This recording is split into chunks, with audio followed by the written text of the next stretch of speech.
الرحمن الرحیم اللہم صلی علی محمد وآلہ وعطرتہ بعدد کل معلوم لک۔ سامعین و ناظرین، بچے کا عقیقہ کرنا، عقیقے کی فضیلت کیا ہے اور قربانی کے اندر عقیقے کا حصہ ڈالنا، یہ عمل کیسا ہے؟ سب سے پہلے عقیقے کے بارے میں جان لیں کہ عقیقہ تاجدار کائنات سرور انبیاء صلی اللہ علیہ وآلہ وسلم کی سنت مبارکہ۔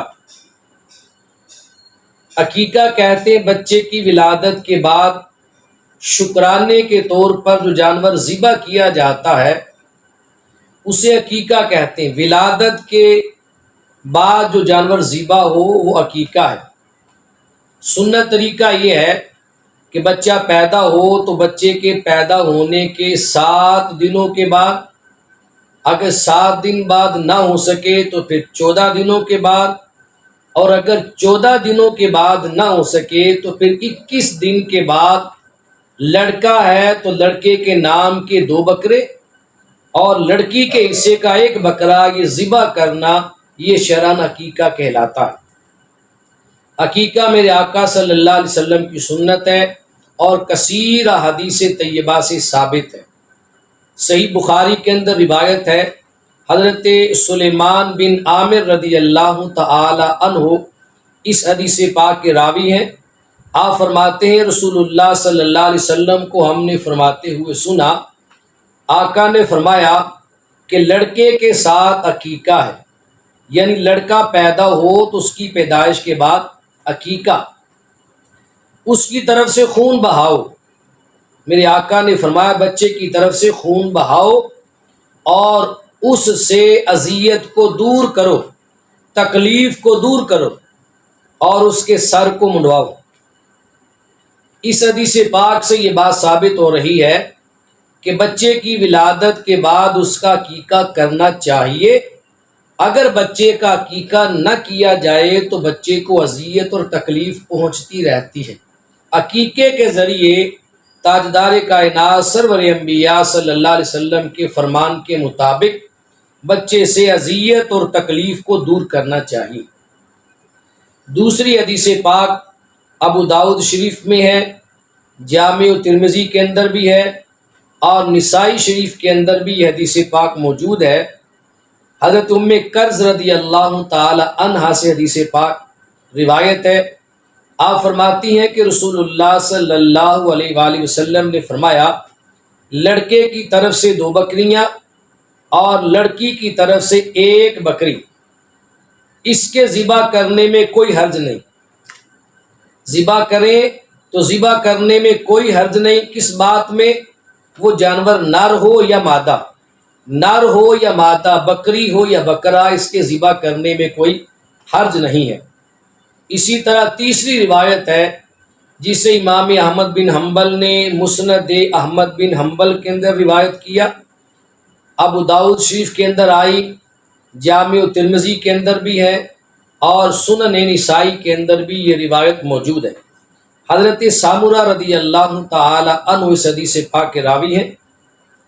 آپ فرماتے ہیں رسول اللہ صلی اللہ علیہ وآلہ وسلم نے فرمایا لڑکا اپنے عقیقے میں گروی ہوتا ہے، 7ویں دن اس کی طرف سے جانور ذبح کیا جائے، پھر اس کا نام رکھا جائے اور اس کے سر کو مونڈا جائے۔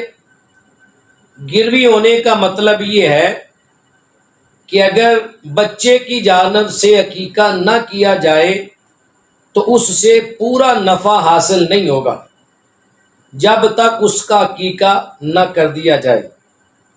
اور بعض نے کہا کہ بچے کی سلامتی، اس کی نشو و نما اور بچے میں اچھے اوصاف کا ہونا یہ عقیقے کے ساتھ وابستہ ہے۔ عقیقہ کر دیا جائے تو بچے کی سلامتی بھی ہوتی ہے، اس میں اچھے اوصاف بھی پیدا ہو جاتے ہیں اور اس بچے سے دینی اور دنیاوی فوائد بھی حاصل ہوتے ہیں۔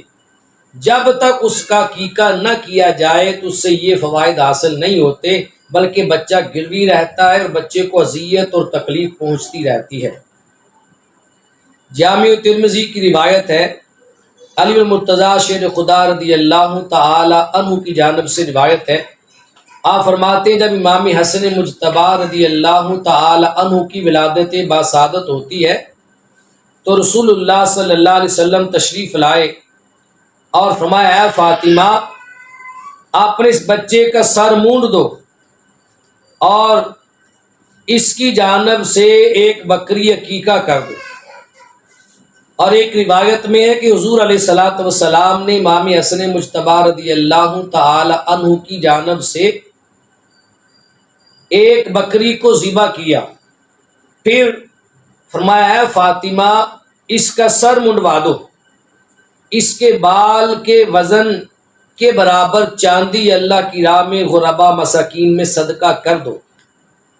تو امام حسن مجتبی رضی اللہ تعالیٰ عنہ کا سر مونڈا گیا، آپ کے بالوں کا وزن کیا گیا اور آپ کے بالوں کے وزن کے برابر چاندی صدقہ کی گئی۔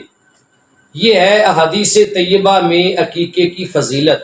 کثیر احادیث ان کے علاوہ بھی ہیں، سمجھنے کے لیے فقط اتنی ہی کافی ہیں کہ حضور علیہ الصلوۃ والسلام نے بار بچے کی ولادت کے بعد اس کے عقیقہ کرنے کا حکم دیا ہے، اور خود بھی تاجدار کائنات صلی اللہ علیہ وسلم نے اپنے دونوں شہزادوں کا امام حسن مجتبی اور امام حسین رضی اللہ تعالی عنہ دونوں شہزادوں کا میرے مصطفیٰ صلی اللہ علیہ وآلہ وسلم نے عقیقہ خود فرمایا ہے۔ اب رہا یہ سوال کہ جس طرح بچے کی جانب سے 2 بکریاں یا 2 بکرے ذبح کیے جاتے ہیں اور بچی کی جانب سے 1 بکرا یا بکری ذبح کی جاتی ہے، کیا بڑے جانور کے اندر بھی عقیقے کا حصہ ہو سکتا ہے؟ تو جی ہاں، بڑے جانور میں اونٹ میں، گائے میں، بھینس میں، کٹا بچہ، ان میں 7 حصے ہوتے ہیں، اس کے اندر بھی آپ ایک حصہ ڈال کے تو عقیقہ کر سکتے ہیں، چاہے وہ جانور پورا عقیقے کے لیے لے لیا جائے، چاہے آپ بڑی عید آئے عید الاضحیٰ کے موقع پر اگر آپ کے پاس اتنا مال نہیں ہے، صاحب استطاعت نہیں کہ الگ سے جانور لے کر اپنے بچوں کا عقیقہ کر سکے، تو شریعت مطہرہ نے آپ کو بہت بہترین سہولت عطا فرمائی ہے کہ قربانی کے جانور کے اندر بھی عقیقے کا حصہ ڈالا جا سکتا ہے۔ وہ بعض لوگ جو کہتے ہیں کہ ایک جان کو ذبح کیا جائے، اس لیے بڑا جانور ایک کی طرف سے ایک حصہ ہوگا، وہ نادان ہے، انہیں صحیح معنوں میں حدیث پاک کی سمجھ ہی نہیں آئی۔ قربانی کے جانور کے اندر بھی عقیقے کا حصہ ڈالا جا سکتا ہے۔ قربانی کے جانور میں 7 حصے ہیں، بڑے جانور کے اندر 6 حصے جو ہیں وہ قربانی والوں کے قربانی کے نام سے ہو جائیں، اور 1 حصہ بچے کے عقیقے کا نام کا ڈال دیا جائے، یا 2 حصے آپ عقیقے کے ڈال لیں، باقی 5 حصے قربانی کے ہوں، تو اس صورت میں قربانی ادا ہو جائے گی، قربانی بھی ہو جائے گی، بچے کا عقیقہ بھی ادا ہو جائے گا۔ اس میں شرعاً کوئی قباحت نہیں ہے۔ رہی بات کہ عقیقہ اور قربانی میں پھر کیا فرق رہے گا، تو یاد رکھیں فرق وہی ہے، قربانی جو ہے یہ خالصۃ لوجہ اللہ ہے، اللہ کی رضا کے لیے جانور کو ذبح کرنا ہے اللہ کی راہ میں، اور عقیقہ جو ہے یہ بچے کی ولادت کے بعد شکرانے کے طور پر جو قربانی کی جائے، جانور ذبح کیا جائے، اسے عقیقہ کہا جاتا ہے۔ عقیقہ قربانی کے جانور میں حصہ ڈالنے سے ہو جاتا ہے۔ اب جو مسائل قربانی کے ہیں وہی مسائل عقیقے کے ہیں، جانور کے اعتبار سے جیسا جانور قربانی کے لیے ہونا چاہیے ویسا ہی جانور عقیقے کے لیے بھی ہونا چاہیے۔ اب ذبح ہونے کے بعد گوشت کی تقسیم اور اس کے جو مسائل قربانی کے حساب سے ہیں، جو قربانی کے لیے مسائل ہیں وہی مسائل سیم ٹو سیم عقیقے کے لیے بھی ہیں۔ جیسے قربانی کے جانور کا گوشت 3 حصوں میں تقسیم کیا جائے، یہ مستحب عمل ہے، اسی طرح عقیقے کے جانور کا جو گوشت ہے اسے بھی 3 حصوں میں تقسیم کیا جانا چاہیے، مستحب عمل ہے۔ اللہ پاک ہمیں سمجھ کی اور عمل کی توفیق نصیب فرمائے۔